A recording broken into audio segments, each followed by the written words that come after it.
Et salut à toi, je suis Teddy Guyot, un auteur-réalisateur de 33 ans.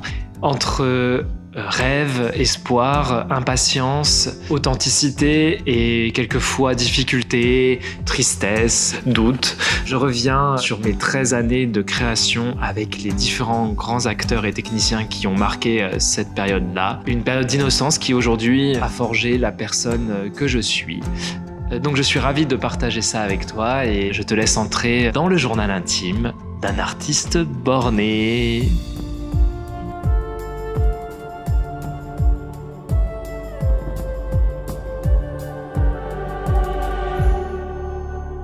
Et bonjour et bienvenue sur le podcast Journal intime d'un artiste borné. Et cette semaine, j'introduis la saison 1. Et ça y est, on arrive enfin au visionnage épisode par épisode. Donc dans les prochaines semaines, on va commencer le visionnage des épisodes de la série The Gift, tels que à présent ils sont disponibles, leur dernière version, si je peux dire ça comme ça. En tout cas, celle qui est la version officielle. Et pour introduire cette nouvelle session de podcast, j'ai décidé de vous partager mes intentions scénaristiques sur la saison 1 de The Gift, Héritage. Alors la saison 1 de The Gift est composée de 11 épisodes, passe de 20 minutes à... Je crois que le plus long doit être à 30-35 minutes. Et elle se présente comme une introduction à l'univers de la série. Elle est composée de 2 parties. La première partie étant de l'épisode 1 à l'épisode 4 et la deuxième de l'épisode 5 à l'épisode 11. En fait, on a plutôt 3 parties puisque à partir de l'épisode 10, donc 10 et 11, c'est plutôt une ouverture vers la saison 2. La première partie, donc l'arc 1, est composée de 4 épisodes et va introduire les 3 personnages principaux, donc Prue, Pips et Phoebe, qui découvrent qu'ils sont les héritiers d'un pouvoir ancestral et ils doivent chasser les maux du monde qui prennent possession des démons, une humanité qui a des pouvoirs mais qui n'a pas d'émotions et qui s'attaque aux innocents d'une humanité qui ont des émotions mais pas de pouvoir. Donc les sorciers, ce que sont Prue, Pips et Phoebe, ont à la fois des émotions et de la magie en eux et ils sont un peu les gardiens des innocents face aux attaques des démons influencés par les maux du monde. Dans ces épisodes-là, j'ai décidé d'ajouter des images concernant le passé de Phoebe et de Prue et qui décrivent un Phoebe qui a été à la rue pendant un certain temps et qui s'est drogué et puis qui est responsable, et ça on l'apprend dans l'épisode 4, du meurtre d'un homme. On découvre des personnages assez drôles, assez légers, mais avec un passif quand même assez compliqué. Et cette introduction, elle est un peu surchargée. Avec le recul, je pense qu'on aurait gagné à ne pas trop mettre de passages de la nuit. Je pense que c'était pas forcément une bonne décision de les mélanger au début. C'est pas un début facile d'accès. On n'est pas dans une série qui nous tient par la main et qui nous dit tranquillement, vous allez affronter une menace chaque jour et puis on va apprendre à découvrir chacun des personnages doucement. Ce qui était un peu le cas à la base quand on a fait la parodie, mais on part un petit peu du principe que vous entrez dans le quotidien de 3 frères à Poitiers et qui ont un passé assez présent. C'est assez dense, il y a beaucoup de temporalité, il y a beaucoup d'histoires qui se mettent en place. Et finalement, jusqu'à l'épisode 4, l'arrivée de Barbasse, donc, qui agresse les Dupontel et qui est la première vraie menace de la série. Il y a un méchant par épisode, à la fin le méchant est vaincu et on passe à l'épisode suivant. C'est plutôt à partir de l'épisode 4 et le premier échec, donc Barbasse attaque les frères, crée des illusions et finalement gagne. Ils arrivent à s'en sortir de justesse. Donc cet arc-là, il est juste là pour introduire les personnages et aussi la relation entre eux et ce qui explique les tensions qu'il peut y avoir au début, comme le fait que Prue et Phoebe ont du mal à s'entendre. On a aussi le personnage d'Andrea qui est présent dans ces épisodes, alors plutôt à partir de l'épisode 3 dans cette version-là, sachant qu'à la base elle devait apparaître dans tous les épisodes, mais j'ai réduit vraiment son rôle au rôle de la police et de l'ami de Prue, parce que je pense que les scènes qu'il y avait étaient relativement peu exploitables dans la version finale, et puis elle n'était pas très intéressante par rapport à ce que j'avais envie de dire sur le personnage d'Andrea.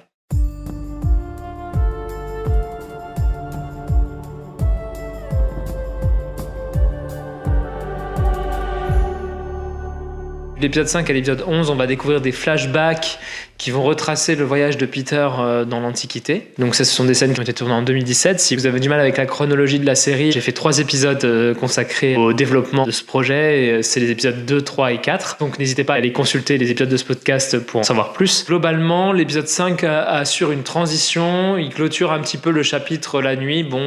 Avec la discussion avec Dimitri qui dit voilà, vous avez fait des erreurs avant, mais là, vous êtes des héros, il faut vous former. Donc il y a toute cette formation. Il y a l'arrivée de Kristen qui marque un tournant aussi. Et puis après, on a aussi l'histoire de Delia et de Phoebe qui se met en place dans la partie de l'épisode 6. Et finalement, le casting s'agrandit. On est plus centré sur Phoebe, Prue et Pips. Maintenant, on a Kristen qui s'ajoute, puis Vassia et Delia. Puis après, il y a des personnages qui arrivent par épisode. Le personnage du grand-père, le personnage du fantôme. On a toujours Andrea qui est présente. Et cette fois, elle a pris un autre physique parce qu'elle est possédée par Barbas. Donc c'est un peu l'antagoniste qu'on suit. Le spectateur sait qu'elle est là et qu'elle fomente un gros projet pour délivrer Nyx de sa prison. Finalement, elle arrive à prendre le livre dans l'épisode 8 et elle arrive à piéger les 3 frères et récupérer le livre. L'épisode 9, c'est un peu le climax de la saison. Le big bad de la saison, c'est Andrea, possédé par Barbas, qui provoque un grand événement mondial qui s'appelle la Nuit Noire, nuit de terreur qui terrifie tout le monde.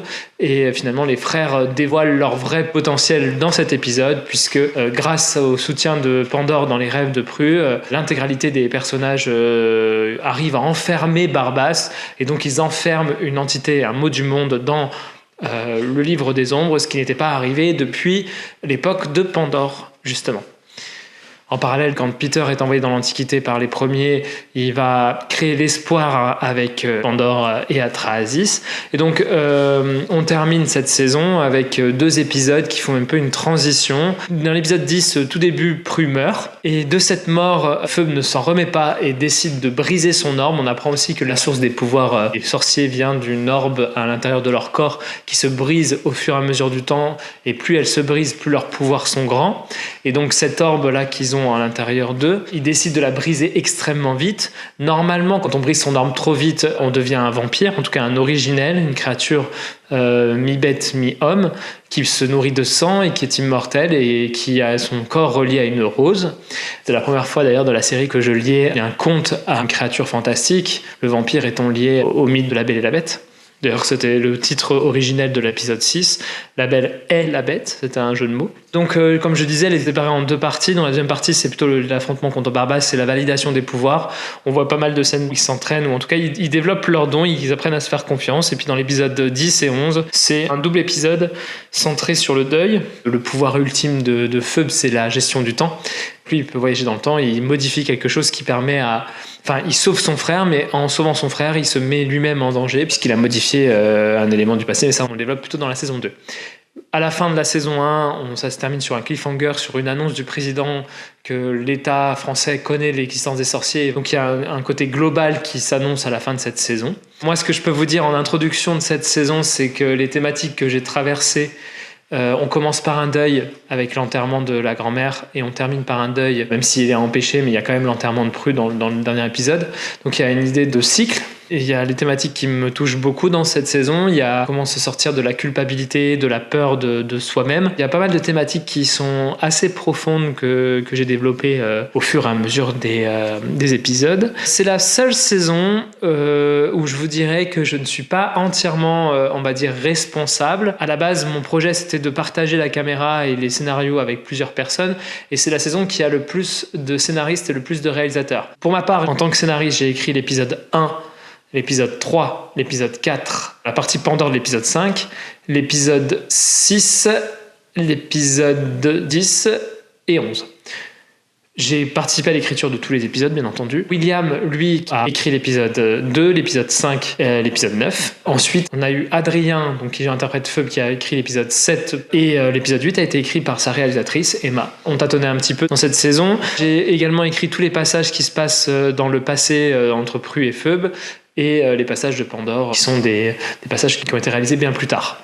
Cette saison, elle est globalement introductive. Elle met en place tous les ingrédients qui vont être importants jusqu'à la fin, notamment la moisson, qui est déjà citée dès le 4e épisode, qui va être un événement primordial, puisqu'il s'agit de l'équivalent de l'apocalypse qu'on a dans la saison 4. On sait déjà comment ça va se terminer, donc j'ai décidé de l'ouvrir en ayant en tête la fin.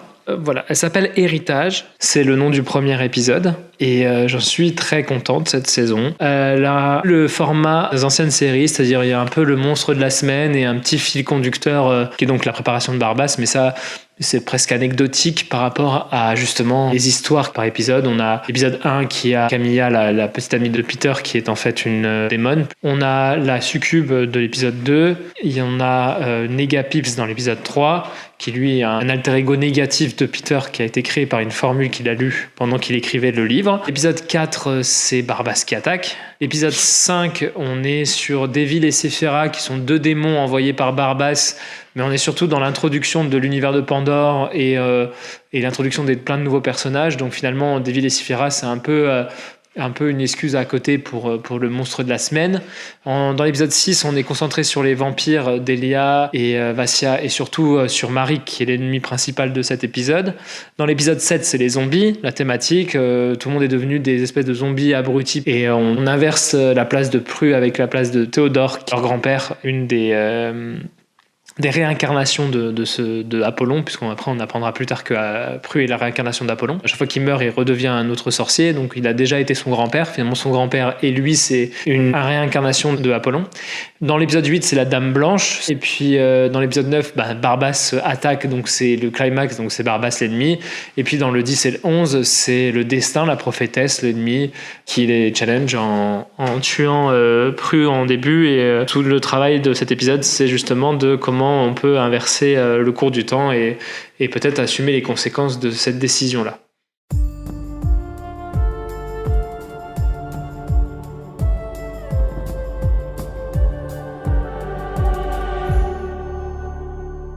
C'est une saison qui, pour moi, est un peu longue, mais très nostalgique, parce que la plupart des épisodes, la plupart des images datent de 2012-2013. Elle a été tournée avec peu de connaissances. C'est la saison où on voit le plus les problèmes de tournage et de caméra et de la méconnaissance qu'on pouvait avoir à ce moment-là. Ça reste une saison assez cool à regarder, un peu difficile d'accès. Pour les personnes qui n'ont jamais regardé ma série, sachez que je ne vous tiens pas par la main. Alors autant l'épisode 1, ça peut aller.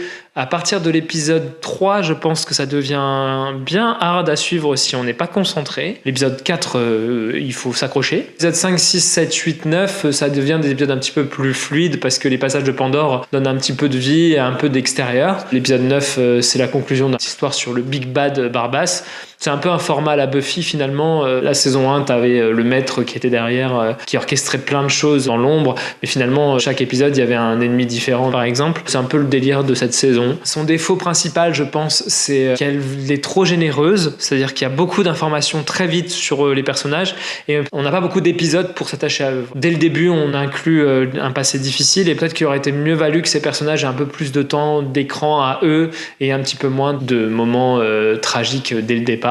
Dans la version de Charm Resolution, qui est également disponible sur les mondes de Ted. La saison 1 est disponible aussi. Dans la première version, c'était beaucoup plus humoristique, mais c'était aussi beaucoup plus fluide. Donc chaque épisode a présenté un personnage un petit peu plus, et c'était beaucoup plus digeste. Je pense que j'ai voulu trop en dire, et ça se sent un petit peu dans cette saison, qui même si elle est encore visionnable, il faut s'accrocher un petit peu pour s'attacher à ces personnages et vraiment apprécier l'histoire telle qu'elle est.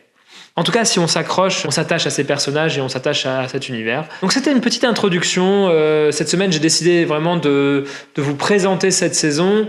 Je peux aussi vous conseiller de regarder la saison 1 avant d'écouter les épisodes qui vont suivre. Dans les prochaines semaines, je vais analyser plus en profondeur chacun des épisodes. Je vais essayer d'avoir un maximum les mêmes intervenants parce que c'est une saison qui a des épisodes assez longs. Je vais essayer de faire en sorte que les intervenants qui viennent soient des personnes qui sont légitimes, on va dire, pour parler de cette saison. Donc ce sera certainement William, Adrien, et peut-être une autre personne pour pouvoir partager un peu différents points de vue, regarder avec moi ces épisodes et puis finalement raconter des anecdotes de tournage. C'est le principe aussi de revenir sur ces épisodes au détail, ça va nous permettre de développer plus des anecdotes et surtout des intentions qu'on avait par épisode. Je vous remercie pour votre écoute. C'est un épisode assez court parce que c'est juste une introduction au visionnage de cette saison 1.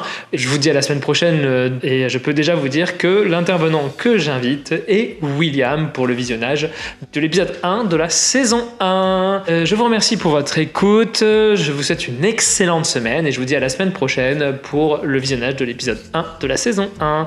Très bonne semaine à vous. Vous venez d'écouter un épisode du podcast Journal intime d'un artiste borné. Si mon travail vous intéresse et que vous souhaitez en apprendre plus sur mes nouveaux projets, je vous invite à vous abonner à ma chaîne YouTube Les Mondes de TED et également me suivre sur Instagram sur Les Mondes de TED. La musique qui nous accompagne dans cet épisode a été composée par Florian Jacob. Et le montage et l'écriture, la réalisation par moi-même, Teddy Guyot. Je vous remercie de votre écoute et je vous dis à la semaine prochaine pour un nouvel épisode.